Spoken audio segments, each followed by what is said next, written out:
প্রাইভেটের বান্ধবী যখন চোর। এ বাবা, আজকে তো সব আমি ব্লু কালি পেন নিয়ে চলে এসেছি।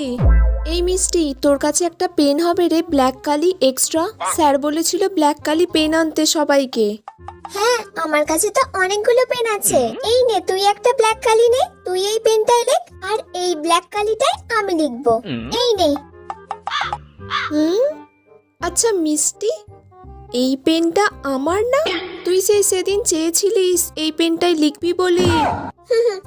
আসলে হ্যাঁ, ওই পেনটা আমি সেদিন নিয়েছিলাম, তোকে দিতে ভুলে গিয়েছি, তারপর তুইও চলে গেছিস আর আমারও মনে নেই। ও আচ্ছা আচ্ছা, তোর পেন্সিলের মুখটা আবার ভেঙে গেল। মিষ্টি, তোর কাছে কলছোলা হবে? একটা কলছোলা দে না। হ্যাঁ, এই নে কলছোলা। আরে, এই কলছোলাটাও তো আমার। তুই আমার কলছোলাটাকেও নিয়ে চলে গিয়েছিলিস। তোকে তো আর পরের দিন থেকে আমি কোনো জিনিসই দেব না।